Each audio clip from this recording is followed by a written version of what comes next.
Très bien, merci à tous. Donc, l'objectif de ce webinaire aujourd'hui, c'est vraiment de travailler notre approche chez Habari, qui est de vraiment trouver des mesures aujourd'hui pour adresser la crise du recrutement que rencontrent de très nombreuses entreprises. Et comment l'adresser? C'est en essayant d'attirer et de fidéliser les talents, avec aujourd'hui un focus particulier sur les organisations du temps de travail. L'objectif de ce webinaire, c'est vraiment que vous ayez en main toutes les cartes sur l'organisation du temps de travail de vos collaborateurs. Alors, on va parler de choses très innovantes et dont on parle beaucoup, qui font couler beaucoup d'encre en ce moment, qui sont la semaine de 4 jours, qui sont les congés illimités, qui sont même toutes mesures qu'on peut imaginer. Mais avant ça, on a pris le parti avec Rudy d'aussi revenir sur des dispositifs de durée du travail qui existent déjà. Le forfait jour, les horaires individualisés, le télétravail, pour déjà vous amener à tirer le meilleur parti de ces dispositifs existants.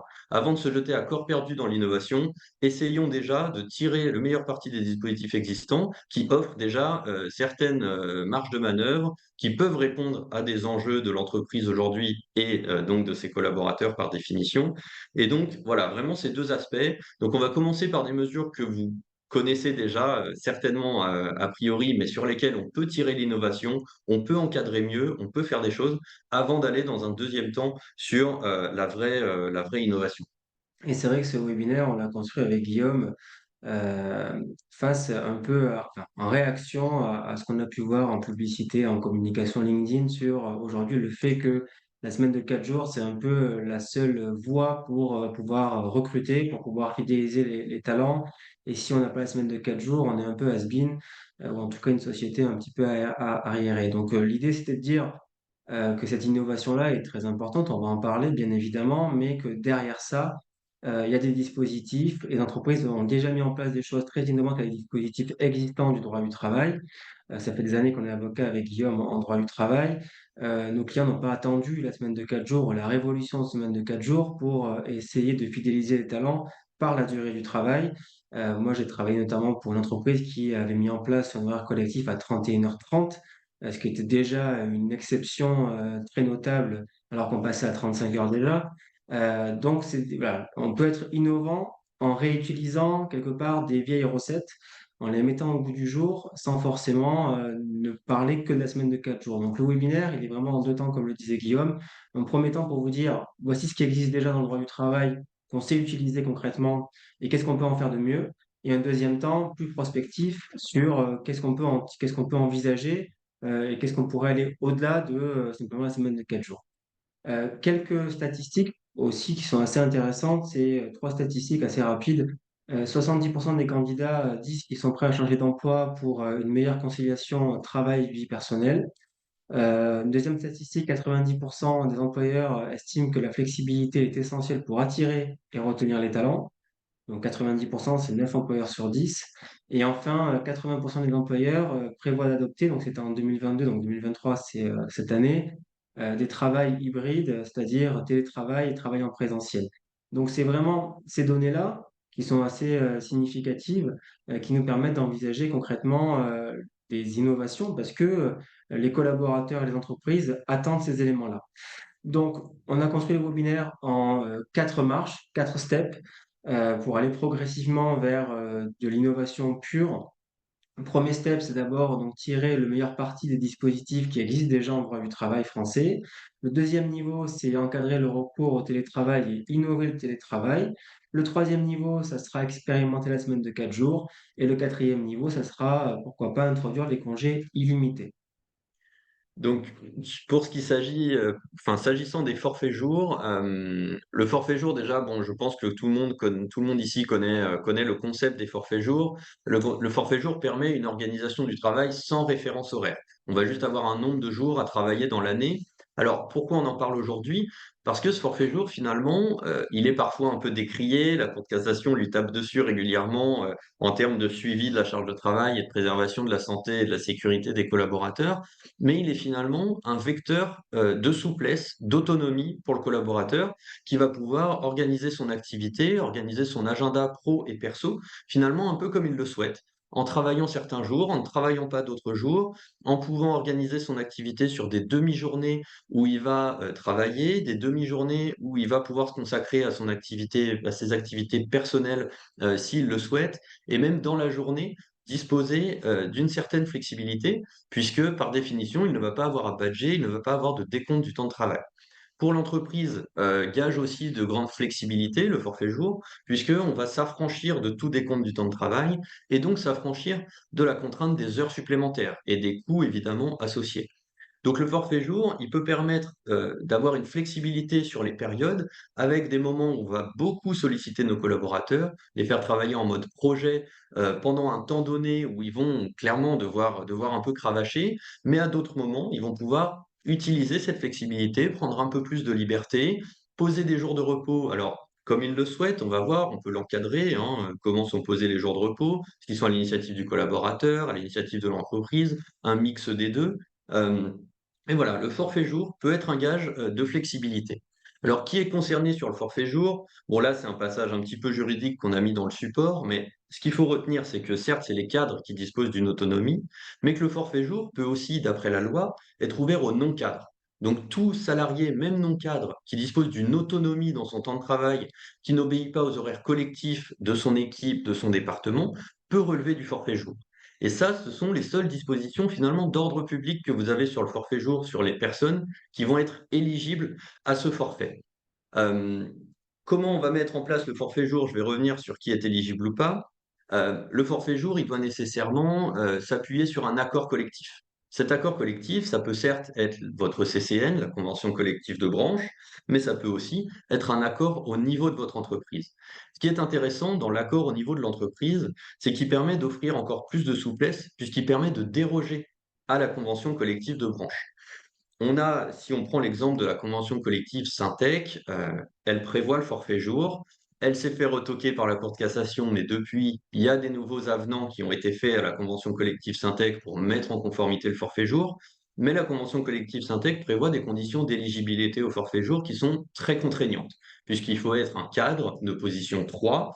Alors maintenant, il y a un avenant position 2.3, bref, mais qui n'est pas encore étendu. Et donc, rien que cette exigence d'être cadre position 3, ça implique un fort niveau de rémunération, puisqu'on est à plus de 3 500 € bruts par mois pour pouvoir être éligible au forfait jour dans le cadre de la convention collective Syntec. Donc, soit position 3 qui implique une certaine rémunération, soit, si on n'est pas cadre, position 3, on peut aussi relever du forfait jour d'après la CCN Syntec si on gagne 2 fois le plafond annuel de la sécurité sociale, c'est-à-dire plus de 92 000 € bruts par an. Là où ça va être intéressant, c'est qu'avec un accord d'entreprise qu'on peut négocier avec nos délégués syndicaux, avec notre comité, notre CSE, ou même par référendum avec nos salariés, on va pouvoir descendre ces niveaux d'éligibilité au forfait jour. Et on va pouvoir ouvrir le forfait jour à des populations non cadres, à des populations qui ont une rémunération inférieure au seuil posé par la CCN Syntec, et donc finalement revenir à une application un peu plus stricte de la loi qui dit que le forfait jour, il est ouvert à tout salarié disposant d'une autonomie. Alors évidemment, on ne va pas pour autant ouvrir le forfait jour aux salariés qui seraient sur une chaîne de production, par exemple, mais on peut l'ouvrir beaucoup plus. Donc l'accord collectif, c'est vraiment la première base, le premier fondement du forfait jour. Là-dessus, il faut vraiment, comme le dit Guillaume, ne pas penser qu'on peut ouvrir le forfait jour à toutes les populations parce que on pourrait le faire techniquement en disant j'impose le forfait jour à tous mes collaborateurs, quel que soit leur niveau. Le risque, c'est que, a posteriori, un collaborateur conteste au moment de la rupture de son contrat de travail le fait qu'il était réellement autonome dans ses fonctions et donc rebascule sur un système de durée du travail à 35 heures. Et on sait bien que les collaborateurs en forfait jour, généralement, travaillent plus que 35 heures, ce qui va générer un passif d'heures supplémentaires. Donc, il faut être assez vigilant sur, on peut élargir, et c'est que spontanément, on va dire le forfait jour, c'est que pour les cadres, on va pouvoir élargir, mais il va falloir élargir intelligemment. C'est-à-dire vraiment peser les postes, voir l'autonomie du collaborateur sur son poste pour pouvoir après être certain de pouvoir lui appliquer le forfait jour avec toutes les souplesses qu'on peut connaître sur le forfait jour. Donc il faut bien évidemment auditer d'abord, faire des pesées de poste avant de se jeter à corps perdu en disant je vais mettre tout le monde au forfait jour, ça sera hyper bien pour moi, ça sera hyper flexible et je n'aurai plus à décompter réellement la durée du travail de mes collaborateurs. Le deuxième support juridique indispensable pour le forfait jour, c'est la convention individuelle de forfait. Bon, ça, je pense que vous connaissez, il y a moins de pièges là-dessus, il y a quelques mentions obligatoires, mais ça va être soit une clause dans le contrat de travail, soit un avenant au contrat si on passe quelqu'un au forfait jour. Le gros point de vigilance sur les forfaits jours, c'est en revanche le suivi qu'il implique, puisque la Cour de cassation est extrêmement sévère, notamment depuis 2011, sur le suivi des forfaits jours, et qu'elle exige vraiment un décompte mensuel des jours travaillés et des jours non travaillés, en indiquant pour ce jour non travaillé, si c'est un congé payé, si c'est un jour de repos, si c'est une absence quelconque. Elle prévoit au moins un entretien annuel et on préconise plutôt 2 entretiens annuels pour faire le point sur le forfait jour, le suivi de la charge de travail, etc. Et elle exige enfin un dispositif de veille et d'alerte qui permet au collaborateur d'alerter sa hiérarchie si jamais sa charge de travail n'est pas raisonnable. La Cour de cassation est même allée encore un peu plus loin depuis l'année dernière, puisqu'elle exige vraiment un rôle proactif de l'employeur, qui doit plus seulement se contenter d'attendre l'alerte, mais qui doit lui aussi avoir vraiment un suivi proactif de la charge de travail du collaborateur. Et s'il regarde sur les décomptes mensuels qu'il y a une amplitude excessive, ça peut être une des demandes dans le décompte, une amplitude excessive des journées de travail, ou que la personne n'a pas pris de jour de repos ce mois-ci, etc., l'employeur doit désormais s'auto-saisir des problématiques pour aller sécuriser la santé et la sécurité de son collaborateur. C'est vrai que là-dessus, on peut avoir des employeurs qui nous consultent et qui nous demandent s'ils peuvent encore recourir valablement et juridiquement de manière sécurisée au forfait jour. Certains nous disent, je préfère mettre mes collaborateurs à 39 heures avec des JRTT pour pouvoir derrière valablement être sécurisés et non pas retenir mes collaborateurs avec juste un forfait jour qui pourrait être remis en cause par la Cour de cassation ou par un juge prud'homal dans quelques temps. Donc c'est vrai qu'aujourd'hui, si on part sur du forfait jour, il faut vraiment le sécuriser et c'est vraiment la charge de travail et le suivi de la charge de travail qui est un des critères les plus importants aujourd'hui. Alors pour parler d'innovation, parce qu'on est quand même là, on est quand même là pour ça aujourd'hui, comment innover sur le forfait jour? Parce que le forfait jour, vous l'avez très certainement déjà dans vos entreprises. Il y a plusieurs axes de développement du forfait jour, plusieurs axes d'amélioration de ce dispositif.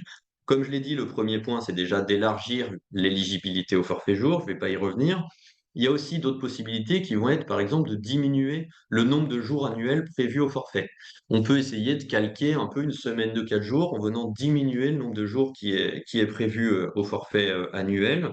On va aussi pouvoir, et on l'a fait nous dans un certain nombre d'entreprises, garantir un nombre annuel de jours de repos. Normalement, le nombre de jours de repos dans le forfait jour, il est calculé de manière très arithmétique, hein. On prend tous les jours de l'année, on enlève les week-ends, on enlève les jours fériés, etc. Et ça nous donne le nombre de jours de repos auxquels le collaborateur va pouvoir prétendre cette année. On peut, dans certains accords, dire, bah, nous, chez telle société, on garantit 15 jours de repos annuels pour nos salariés en forfait jour, peu important les modalités de calcul qui seraient applicables cette année-là. Un autre point qui peut être intéressant, c'est que comme le forfait jour, par définition, il n'est pas ouvert à tous, on peut le coupler avec une organisation en RTT. Donc, c'est-à-dire qu'on va annualiser le temps de travail des collaborateurs qui ne sont pas éligibles au forfait jour en leur donnant sur l'année un certain nombre de RTT. Donc, par exemple, des collaborateurs qui vont être à 37h30 ou qui vont être à 39 heures, on peut leur donner 15, 20 jours de RTT sur l'année, ce qui peut faire beaucoup, mais c'est des calculs à nouveau, pour le coup, un peu arithmétiques. Et ça va nous permettre d'harmoniser un peu la situation entre la population qui ne va pas être éligible au forfait jour, puisque ça va être une population d'ouvriers, d'employés, et la population des forfaits jours. Puisque finalement, ce qu'on constate aujourd'hui, quand on est dans des discussions avec des proches, etc., on compte souvent en semaines de vacances, en disant bah moi dans ma boîte c'est super, j'ai 8 semaines de vacances. Et en fait, cette logique-là de se dire moi j'ai 8 semaines de vacances, en général, ça recouvre toujours des congés payés et des RTT ou des jours de repos. Ici, on peut permettre d'harmoniser le dispositif en disant qu'on soit ouvrier, employé, agent de maîtrise ou cadre, on a tous 5 semaines de congés payés plus 2 semaines qui sont soit 2 semaines de jours de repos, soit 2 semaines de RTT. Donc vraiment coupler le forfait jour avec une organisation en RTT, avec l'annualisation du temps de travail pour les populations non éligibles, c'est vraiment vertueux pour l'entreprise et pour ses collaborateurs, puisqu'on met finalement un peu tout le monde sur un pied d'égalité, même si évidemment la population qui n'est pas au forfait jour va elle être quand même sur un décompte du temps de travail. Mais ça peut permettre d'harmoniser, ça peut être intéressant de penser globalement son organisation. Cette organisation, enfin, dans la pensée comme ça fonctionne réellement. On avait un de nos clients qui avait des difficultés de recrutement sur des gardiens d'immeubles, c'est un bailleur social. Il offrait le logement social aux collaborateurs, mais les collaborateurs étaient aux 35 heures, avec des heures supplémentaires, et il n'arrivait pas à attirer des gardiens d'immeubles dans sa société. Et donc, il a mis en place le système de RTT pour finalement offrir du temps aussi alors, à ses collaborateurs qui ne sont pas cadres, qui n'ont pas l'autonomie, en disant, OK, on part sur un 36h30 avec des JRTT à la clé. Et ça a fonctionné, c'est-à-dire que dans les démarches de recrutement, c'était un élément différenciant par rapport à leurs concurrents. Et les gardiens d'immeuble avaient aussi besoin, comme tous les collaborateurs aujourd'hui, de temps pour eux, donc pouvoir accoler ça à un week-end, accoler ça à des vacances, et donc quelque part revenir, comme le disait Guillaume, à une sorte d'égalité sur le nombre de jours de repos dans l'année entre les cadres et non-cadres, c'est pour simplifier. Deuxième dispositif qui existe et qu'on utilise, à mon sens, pas assez, ce sont les horaires individualisés. Donc, le principe, c'est horaire collectif. Toute ma population est à l'horaire collectif, mais je peux envisager des horaires individualisés à la demande de mes collaborateurs. Et qu'est-ce que sont ces horaires individualisés ou appelés autrement horaires variables? C'est j'ai des plages fixes et des plages variables. Donc, des plages fixes où je demande à mes collaborateurs de travailler effectivement et des plages variables où les collaborateurs peuvent à leur volonté, arriver ou partir dans ces plages variables. Je vais venir encadrer une durée de travail quotidienne, hebdomadaire à réaliser, et je vais avoir un dispositif de crédit débit sur la semaine, sur le mois, en report ou en non-report. Donc l'idée, c'est de dire aux collaborateurs, je te demande une durée du travail, mais tu vas pouvoir t'organiser un peu comme tu le souhaites sur des plages horaires données que je vais fixer moi employeur, mais qui te permettront de pouvoir, par exemple, déposer ton enfant le matin à l'école, de pouvoir assister à une réunion, par exemple, parents-prof qui peut se dérouler à 9h05 du matin, mais qui va durer que 10 minutes, pour avoir cette flexibilité-là, prendre un rendez-vous médical en fin de journée, et après rattraper, entre guillemets, le temps que je n'aurais pas travaillé sur une journée donnée, sur une semaine donnée, sur d'autres semaines ou d'autres mois. Donc, très, très concrètement, ce qu'on va dire, c'est que tous les collaborateurs doivent être là de 10 heures à 12h30 et de 14 heures à 16h30, mais laisser une plage entre 8 heures et 10 heures et entre 16h30 et 18 heures où les collaborateurs peuvent arriver ou partir comme ils veulent. Si une semaine, je suis parti tôt tous les soirs ou je suis arrivé tard tous les matins, et ben la semaine d'après, je vais arriver un peu plus tôt le matin, partir un peu plus tard le soir, mais voilà, ça peut me permettre d'avoir cette flexibilité, d'assister à une réunion parents-prof, de prendre un rendez-vous médical. Et donc, c'est vraiment là aussi, pour revenir au thème quand même de notre webinaire, vraiment un dispositif qui offre de la flexibilité aux collaborateurs sans pour autant contraindre l'entreprise, puisqu'elle s'assure que sur le mois, la durée du travail qu'elle avait fixée sera réalisée. Il y a vraiment après une obligation de contrôle, c'est-à-dire que parfois ce dispositif-là, on le met en place et ça échappe aux employeurs. C'est-à-dire que derrière, il n'y a pas ce suivi. Donc les compteurs crédit, débit des heures qui doivent être dues à l'employeur, qui ont déjà été travaillées par le collaborateur, des fois explosent. Et donc on se retrouve en fin d'année avec des crédits débit très importants. Donc il va falloir encadrer ça à la fois juridiquement par un accord, mais derrière, surtout, veiller à avoir un suivi régulier pour s'assurer que les collaborateurs, à un instant T, vont respecter les règles et éviter de se retrouver dans des situations difficiles. Sur les modalités juridiques, il n'y a rien de plus simple. Il faut d'abord que ça émane de salariés. Donc, il faut forcément qu'il y ait au moins deux collaborateurs de l'entreprise qui soient à l'initiative de la mise individualisée. On peut aussi en parler simplement avec les collaborateurs, leur proposer le dispositif, mais voilà, il faut qu'il y ait une demande qui émane des collaborateurs, c'est ce que prévoit le Code du travail. Et derrière, il faut un avis après, si vous avez un CSE, un avis conforme du CSE, et à défaut de CSE, il faut l'autorisation de l'inspection du travail. Donc, comme je disais, les points de vigilance, c'est vraiment suivre précisément les débits crédits et surtout communiquer de manière très claire. C'est-à-dire que souvent, on a tendance à avoir des accords collectifs dans les entreprises qui sont très bien rédigés, peut-être par des avocats, mais qui vont rester sur un intranet, dans un onglet accord collectif, où on ne va pas forcément vouloir le lire parce qu'on ne comprend pas forcément le verbiage juridique. Donc, ce qui peut être intéressant, c'est de faire du marketing juridique. Alors, le thème peut être est mal choisi, mais c'est vraiment rapporter de la simplicité. Quand on embauche un collaborateur, on peut lui expliquer le dispositif, on peut illustrer le dispositif par des cas concrets, avec une frise sur des plages horaires fixes, variables, et vendre ce dispositif comme un moyen de flexibilité. Ça peut attirer des talents. Sur l'innovation, puisqu'on parle d'innovation aujourd'hui, comment on peut le rendre forcément encore plus attractif? Parce que ça peut paraître un petit peu vieillot. À l'époque, on avait ces badges où on est arrivé et on mettait le matin en disant je suis arrivé à 9h05 et donc du coup j'ai un peu de crédit, j'ai un peu de débit. Aujourd'hui, c'est informatisé, donc vous avez beaucoup d'entreprises qui ont un logiciel très bien ficelé. Vous venez vous pluguez le matin quand vous vous connectez, quand vous partez déjeuner, vous dépluguez, et vous avez le suivi en temps réel de votre consommation, on va dire, de temps sur la semaine et sur le mois.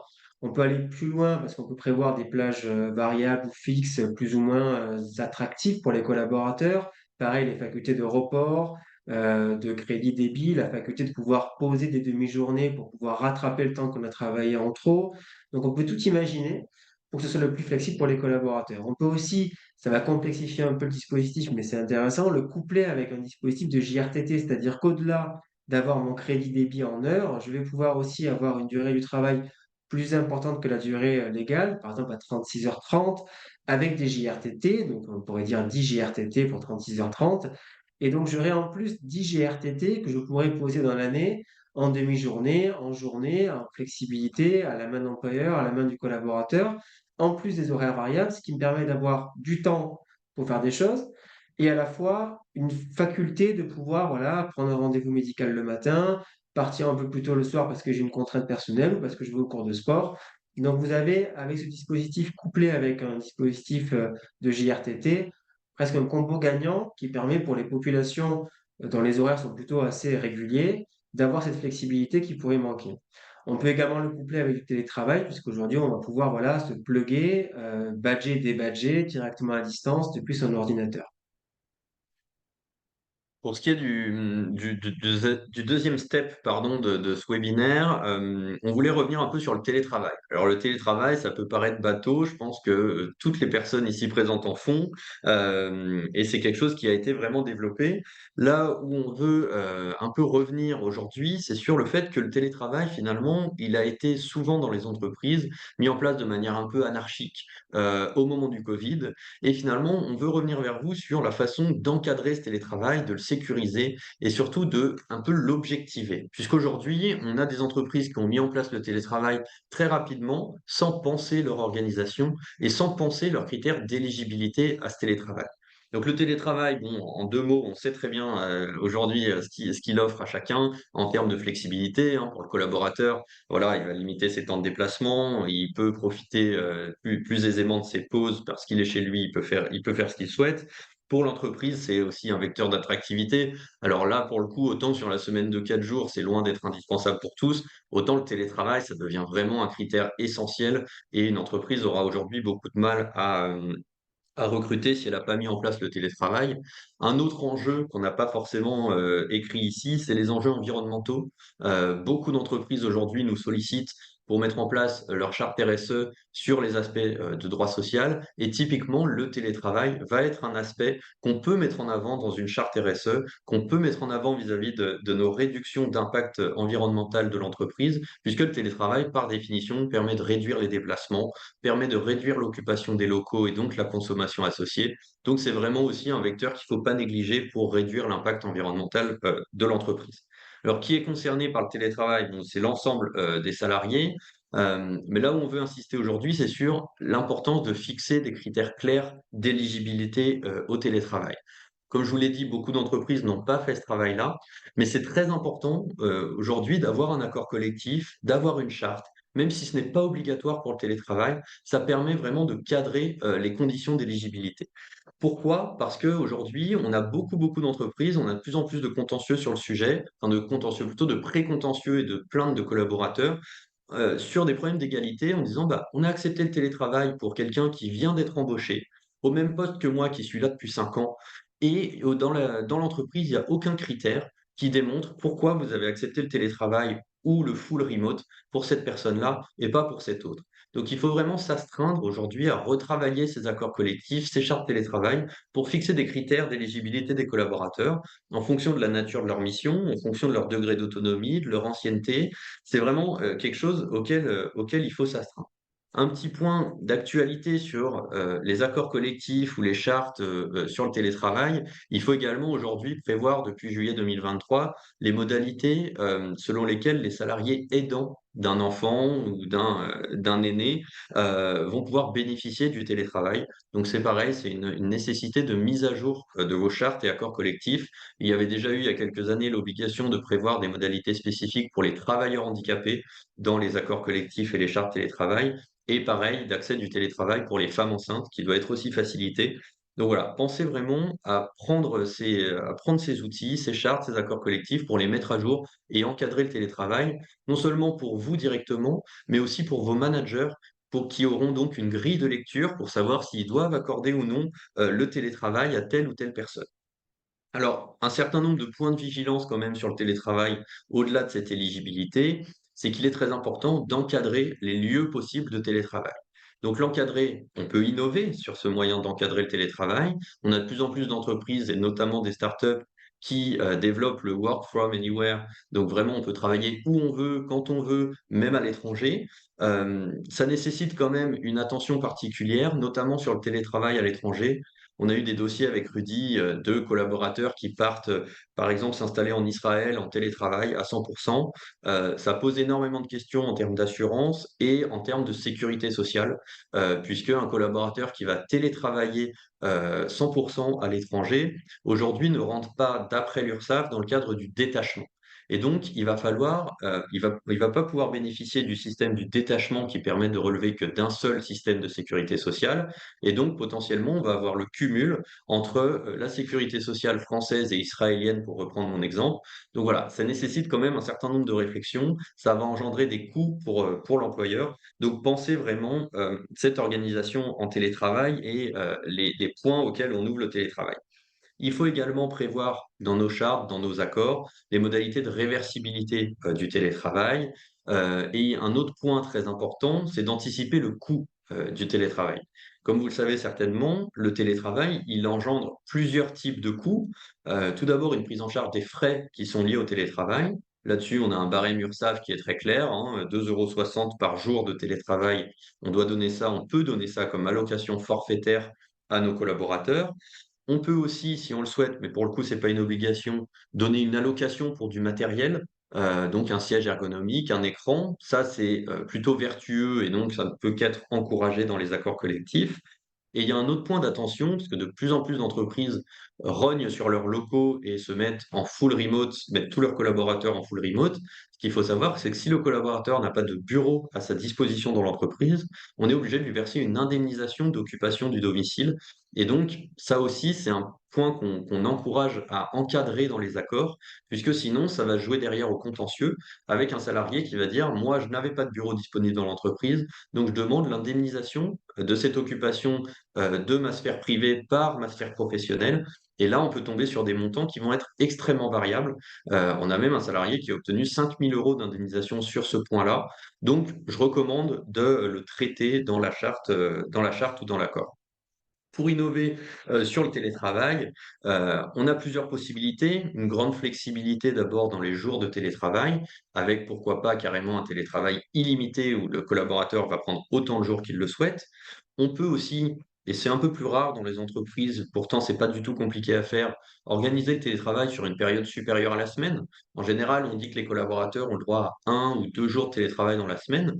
Pourquoi pas dire finalement que le collaborateur, il a le droit à 8 jours dans le mois? Et ces 8 jours, il va pouvoir les prendre soit 2 jours par semaine, soit 8 jours complets d'affilée, donc 2 semaines où il va être en full télétravail. Voilà, on peut vraiment apporter de la souplesse là-dessus. Sur les lieux de télétravail, j'en ai déjà parlé. Et il y a certaines entreprises aussi un peu plus innovantes et qui finalement, c'est juste une prise en compte de la réalité, mais qui traitent expressément dans leurs accords ou dans leurs chartes de la possibilité d'accoler le télétravail avec les jours de congé. Ce qui peut être pratique pour des collaborateurs dont les enfants vont par exemple avoir 2 semaines de vacances scolaires. Ils vont pouvoir faire une semaine de congé et une semaine de télétravail où ils vont s'organiser avec leurs conjoints, mais ça leur offre un peu plus de souplesse. L'objet n'est pas de dire aux salariés télétravail égale vacances ou vacances égale télétravail, mais de pouvoir donner un petit peu de souplesse. On sait très bien qu'en télétravail, on a quand même plus de temps de pause, des temps de pause plus optimisés, et donc ça peut être intéressant de traiter cette articulation congé et télétravail. Ça évite aussi de la frustration de la part de collaborateurs ou des situations qui doivent être gérées a posteriori, L'idée, c'est vraiment envisager l'accord télétravail ou la charte télétravail comme un outil où tout est écrit, toutes les règles sont fixées, ce qui permet d'avoir de l'égalité de traitement entre tous les collaborateurs et d'anticiper, oui, cette hypothèse de semaine de télétravail avant ou après les congés et éviter qu'un manager vienne râler ou qu'un collaborateur peu scrupuleux pose 15 jours avant ses congés de télétravail ou après ses congés. Le troisième step, c'est maintenant expérimenter la semaine de 4 jours. Donc, sur la semaine de 4 jours, on l'a fait relativement simple. D'abord, le premier point, c'est de faire un constat, c'est-à-dire quels sont les avantages versus les inconvénients. Donc, on a réussi à trouver de manière égalitaire des avantages et des inconvénients à la semaine de 4 jours. Le premier avantage, c'est vraiment, et c'est ce qu'on peut voir aujourd'hui sur toutes les communications, c'est l'attractivité. C'est-à-dire qu'on va venir renforcer la marque employeur en interne et en externe. C'est indéniable. Il y a peu d'entreprises aujourd'hui qui ont mis en place, par rapport au nombre d'entreprises en France, la semaine de 4 jours. Celles qui mettent ça en place prennent un avantage concurrentiel pour les candidats sur les autres. Derrière, il y aura un renforcement également vie personnelle, vie professionnelle, puisque nécessairement de travailler que 4 jours par semaine va générer un jour de repos supplémentaire par semaine. Donc, on va pouvoir accoler avec des week-ends de 3 jours. On va pouvoir avoir des formalités, des rendez-vous médicaux sans aucun empiètement sur sa vie personnelle. Il y a aussi des études qui démontrent que la santé au travail est améliorée, que le turnover est réduit, qu'on réduit également le coût de transport, et voire même des coûts annexes. Par exemple, vous avez un collaborateur qui travaille que 4 jours par semaine, mais le cinquième jour, il pourra récupérer son enfant à la crèche et éviter le coût de la crèche, ou par exemple se passer de sa femme de ménage. Vous avez derrière également des études qui démontrent que la productivité est maintenue, voire même il y a des gains de productivité. Les inconvénients, bien évidemment, c'est que la semaine de 4 jours, c'est pas adapté à toutes les entreprises. Il y a des fois où il va falloir être réaliste avec des contraintes et exigences clients. Les clients sont reçus sur 5 jours. Il faut pouvoir être disponible sur 5 jours. Et donc, parfois, sur certains emplois, voire même sociétés entières, la semaine de 4 jours sera peu adaptée. Ça peut s'envisager, enfin, ça peut se régler cette question-là en faisant des semaines de 4 jours avec finalement le jour non travaillé qui soit roulant selon les équipes, ou alors même prévoir des binômes où on va avoir un binôme de collaborateurs où l'un sera sur une semaine de 4 jours du lundi au jeudi, l'autre par exemple ne travaillera pas le mercredi, et donc on s'assurera que ce service, grâce à ce binôme-là, chaque binôme pourra assurer une semaine complète d'activité et répondre aux exigences des clients. Il peut y avoir aussi une distension du lien social, surtout si on est dans une semaine de 4 jours et qu'on accumule en plus la possibilité de faire du télétravail. On aura de moins en moins de collaborateurs qui pourraient se croiser. Il faut prendre en compte le coût du dispositif, bien évidemment, puisqu'il va falloir adapter l'organisation à la nouvelle charge de travail et au nouveau temps disponible pour effectuer les charges de travail, avec notamment peut-être des embauches supplémentaires à envisager. Il peut y avoir aussi des disparités entre les collaborateurs, ceux qui par exemple, n'ont pas de charge de famille et vont préférer travailler sur 4 jours par semaine versus 5 jours en allongeant la durée quotidienne de travail, là où d'autres collaborateurs qui ont des charges de famille doivent récupérer les enfants ou les déposer le matin ne pourront pas avoir une extension de la journée aussi importante que d'autres collaborateurs. Il peut y avoir du stress généré par la contraction des horaires. Et un élément qu'on ne soupçonne pas, c'est qu'il peut aussi y avoir peu de départ naturel. Et on sait que les entreprises, parfois, aiment bien avoir ce départ naturel pour un renouvellement de leurs effectifs de manière plus ou moins échelonnée. Et on se rend compte que la semaine de 4 jours peut être un tel avantage concurrentiel que ça peut retenir vraiment les talents, voire même les encrouter chez vous. Souvent, penser à la réduction du nombre de départs naturels, les sociétés qui avaient des conventions collectives très, très, très favorables, où les collaborateurs se sentaient un peu dans une cage dorée et avaient peu de turnover parce qu'on avait beaucoup moins d'avantages à aller travailler chez un autre employeur. Sur la semaine de 4 jours, on peut tout envisager. Et c'est ça qui est intéressant aussi, c'est qu'on vous a mis là sous forme de curseur ce qu'on peut faire, ce qu'on ne peut pas faire. On pourrait notamment envisager de maintenir la durée du travail, c'est-à-dire faites 4 jours, mais 35 heures sur 4 jours, voire même baisser la durée du travail, par exemple, à 32 heures sur 4 jours. On pourrait envisager de maintenir la rémunération ou alors diminuer proportionnellement ou pas proportionnellement. On pourrait dire que c'est obligatoire ou que sur la base du volontariat. On pourrait viser l'entreprise tout entière ou juste une équipe ou un département. On pourrait imposer les jours non travaillés ou on pourrait avoir de la flexibilité ou demi-flexibilité sur les jours qui seraient de repos dans la semaine considérée. On pourrait fixer de manière dans le marbre indélébile le jour de repos, ou alors on pourrait avoir une flexibilité. On pourrait exclure les forfaits jours ou les inclure. Donc, on a vraiment toutes ces variables d'ajustement qui vont faire que cette semaine de 4 jours, c'est pas juste je la prends, je l'applique à mon entreprise, elle sera identique à celle de mon voisin.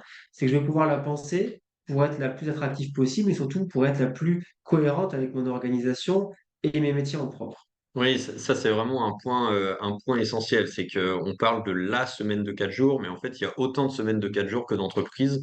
On voit des choses extrêmement variées. Dans des boîtes de taille plus réduite, on va peut-être un petit peu plus rigide parce que comme on a un effectif assez restreint, eh ben, on va être obligé de fixer, enfin l'employeur va fixer lui-même le jour de télétravail. Là où des entreprises plus grosses, où on peut organiser des binômes, etc., on va pouvoir laisser le choix du télétravail, pardon, du jour qui va être non travaillé. Peut-être juste un point sur les forfaits jours, puisque c'est un gros sujet de comment j'organise la semaine de 4 jours pour mes salariés en forfait jour. Alors, on peut exclure les forfaits jours du dispositif. C'est pas forcément très vertueux puisque les salariés en forfait jour, on a déjà tendance à leur en demander beaucoup. Si en plus on les exclut de ce dispositif, c'est pas toujours très heureux.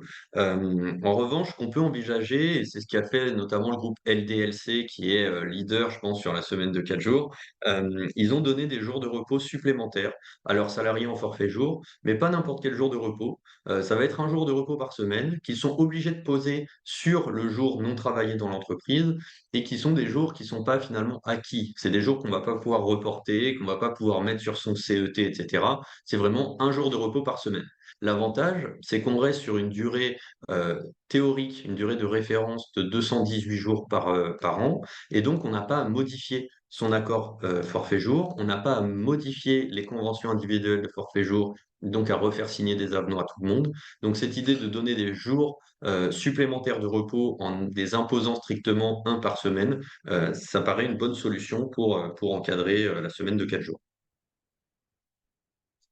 Sur les modalités juridiques, donc pour instaurer la semaine de 4 jours, on est donc soit par accord collectif, donc soit vous avez une branche qui le prévoit, soit un accord entreprise ou établissement, ou un accord de performance collective qui viendrait écraser des stipulations contraires des contrats de travail, soit par décision unilatérale après consultation du CSE, mais sous certaines réserves. En fait, on va faire un tout petit point juridique, c'est que il y a des décrets d'application en durée du travail et selon votre secteur d'activité, il faut bien vérifier que le décret d'application ne vous empêche pas de mettre en place de manière unilatérale la semaine de 4 jours. Et donc, on va devoir adapter le véhicule juridique, donc soit accord collectif d'entreprise, pour pouvoir finalement écraser des stipulations contraires des décrets d'application sur la durée du travail, parce que certains décrets d'application prévoient une organisation sur 5 ou 6 jours. Et donc, si je passe à 4 jours, je vais devoir y déroger.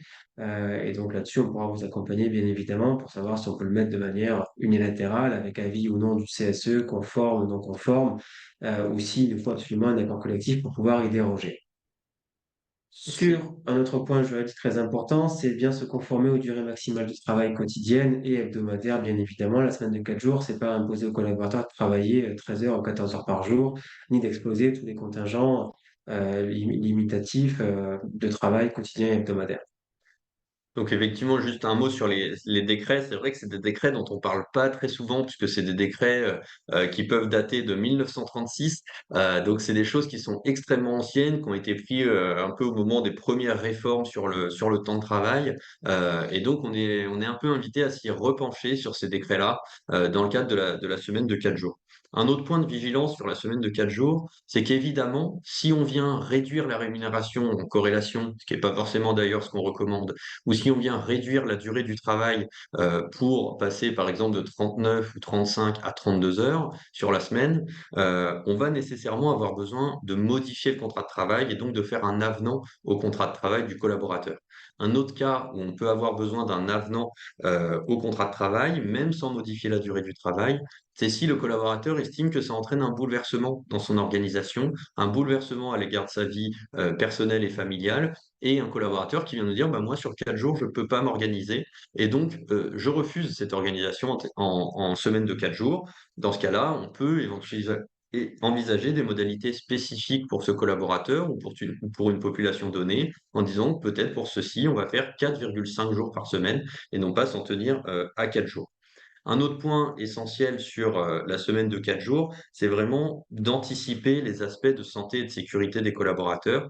Il y a quand même eu beaucoup de retours d'entreprises qui ont mis la semaine de 4 jours, qui ont dit en tout cas que dans les premiers mois, c'était facteur de RPS, facteur de stress pour les collaborateurs. Et donc, c'est un point essentiel d'intégrer cette semaine de 4 jours et les risques associés dans vos organisations et dans votre document unique d'évaluation des risques en prévoyant des mesures de suivi des collaborateurs, notamment pour les populations qui peuvent être un peu plus fragiles ou pour lesquelles finalement cette organisation du travail innovante peut ne pas être opportune. Rudy parlait des personnes qui ont des charges de famille. On peut aussi penser aux collaborateurs un peu plus seniors, pour qui ça va peut-être être fatigant de faire une journée de 8h30 à 19h, juste pour avoir le vendredi de libre. Peut-être que ça les intéresse pas non plus. Donc voilà, c'est vraiment un système, en tout cas, qu'il faut penser et pour lequel on préconise toujours de faire, une expérimentation, préalable, dans l'entreprise. C'est d'ailleurs ce que font 95 des entreprises qui mettent en place la semaine de 4 jours. Cette phase d'expérimentation, on a essayé de vous donner ici quelques pistes sur comment l'encadrer. La phase d'expérimentation, alors déjà, elle peut être précédée d'un sondage. Il y a des entreprises qui mettent en place un sondage en amont pour voir quelle proportion de la population ça pourrait intéresser d'avoir la phase de 4 jours, d'avoir la semaine de 4 jours, pardon. Et ensuite, dans la phase d'expérimentation, alors on va la faire temporaire, évidemment, et il faut vraiment prévoir des KPIs qui soient assez précis. On va prévoir de mesurer l'impact sur le chiffre d'affaires, sur la rentabilité, sur le turnover, sur l'absentéisme, pour se dire finalement, dans 6 mois, on fait le point sur ces indicateurs et on voit si ça a un intérêt de la développer ou pas. Il faut aussi organiser des feedbacks des collaborateurs pendant cette phase d'expérimentation, avec pourquoi pas des questionnaires. Et après, encore une fois, il faut adapter son organisation, il faut voir ce qui colle à notre entreprise. Il y a par exemple des entreprises, et c'est un dispositif assez intéressant, qui au lieu de faire la semaine de 4 jours, font la quinzaine de 9 jours. Tu dois travailler 9 jours sur 15, libre à toi de t'organiser, de voir quand tu prends ce jour de repos supplémentaire sur ces 15 jours. Ça peut être une voie un peu vertueuse d'instaurer la semaine de 4 jours. Un autre point, avant de passer sur le dispositif suivant, c'est que c'est vraiment important de changer de paradigme sur cette semaine de 4 jours et de changer d'organisation. C'est pour ça que ça se construit. C'est qu'il va falloir vraiment mettre en place des dispositifs, des outils pour encourager le travail asynchrone dans votre entreprise. C'est-à-dire que chaque collaborateur adopte une culture de l'écrit pour dire, par exemple, sur telle réunion, faire un compte-rendu extrêmement précis pour que le vendredi ou le mercredi où cette personne ne sera pas là, les autres membres de son équipe puissent se référer à ce compte-rendu et avoir finalement toutes les données sans être sans arrêt freiné dans les projets par les absences des uns ou des autres. Et il faut vraiment le penser. J'ai en tête un exemple qui m'avait assez marqué, c'est l'URSSAF Picardie de mémoire, qui a mis en place la semaine de 4 jours, mais visiblement sans avoir pensé, en tout cas pour ses collaborateurs, le dispositif. Donc c'était 4 jours sans réduction de la durée du travail.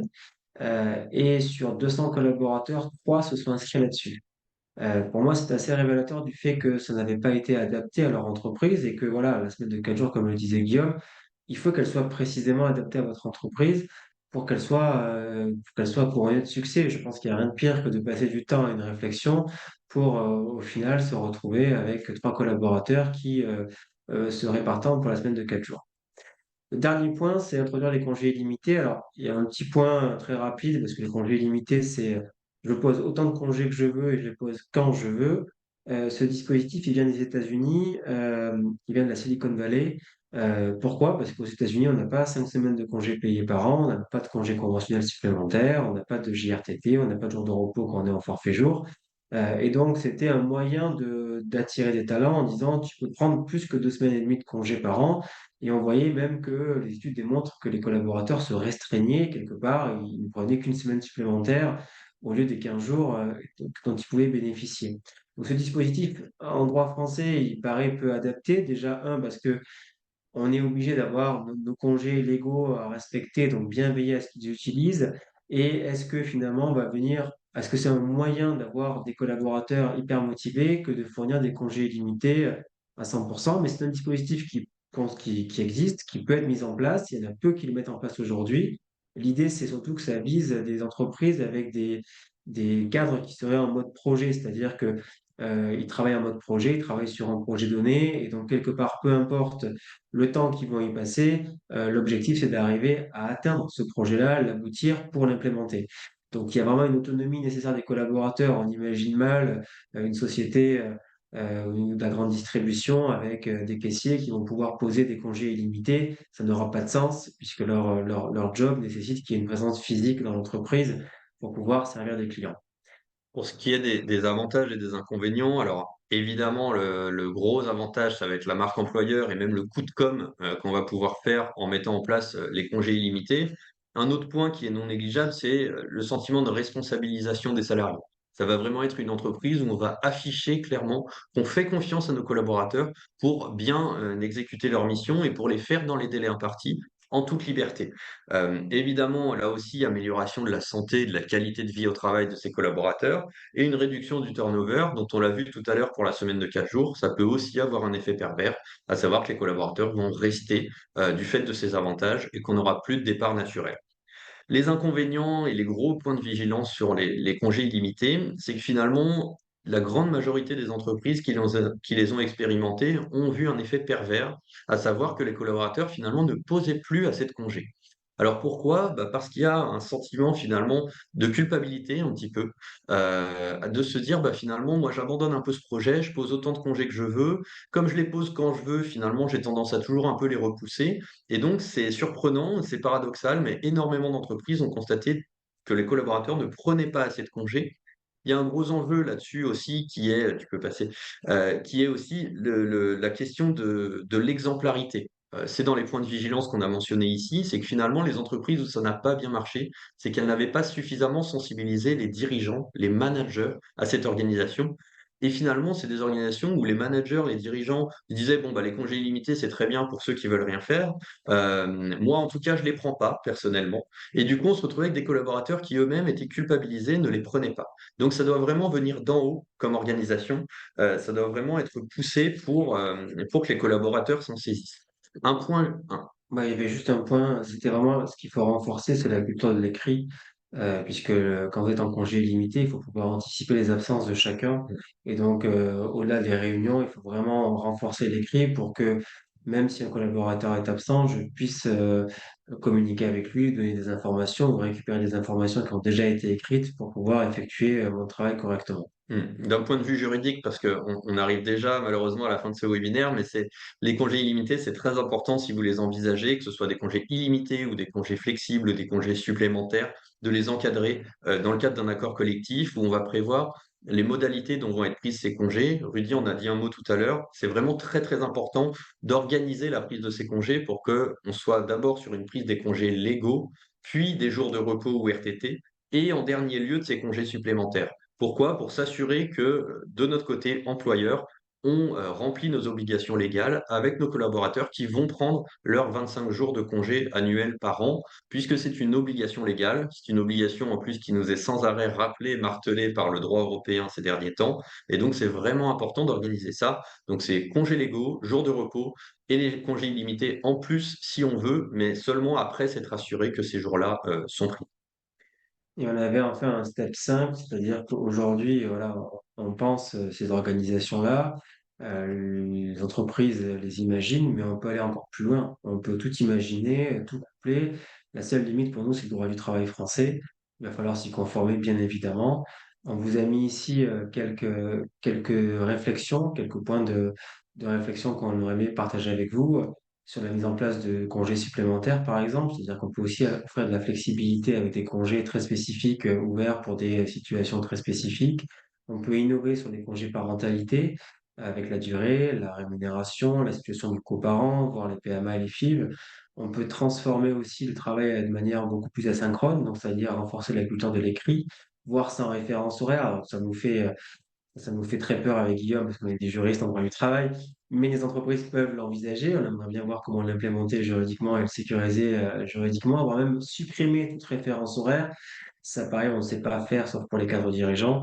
Donc, c'était ça. Voilà. On peut aller plus loin, on peut tout coupler, on peut être hyper innovant, mais il faut surtout penser l'organisation au niveau d'entreprise. Encore une fois, ce sont des négociations qui se mènent au niveau de l'entreprise, on peut avoir cette flexibilité, adaptons-la et surtout arrivons à la vendre aux collaborateurs comme gage d'innovation. En tout cas, ce qu'il faut retenir, c'est que, voilà, ça s'encadre, ça se réfléchit, ça se co-construit et nous, à Bari Avocat, on est clairement là pour vous accompagner sur la mise en œuvre de ces différents dispositifs dans vos entreprises et il y a aussi une notion de gestion de risque à avoir dans l'entreprise. Il y a des boîtes, des startups qui mettent en place plus aucun horaire. On travaille quand on veut, on peut travailler de nuit, on peut travailler n'importe quand. Évidemment, au niveau juridique, ça va pas être totalement sécurisé, mais finalement, par rapport à l'attrait en termes de marque employeur, par rapport aux facilitations de recrutement que ça va permettre, bah, ça peut valoir le coup parfois de faire de la gestion de risque. C'est aussi là-dessus qu'on peut vous accompagner. On n'est pas là pour vous dire c'est possible, c'est pas possible. On est là pour calculer le bénéfice risque qui peut être associé à chacune de ces mesures. Merci en tout cas d'avoir été avec nous aujourd'hui. Désolé pour les petits problèmes techniques qui ont pu se poser au début. On a essayé quand même de tenir le timing et de toute façon, il y a un replay, comme vient de l'envoyer Cécile, il y a un replay qui sera disponible de ce webinaire si vous voulez vous repencher sur ces sujets. Et puis, on est naturellement à votre entière disposition pour discuter de manière plus poussée de ces différents dispositifs.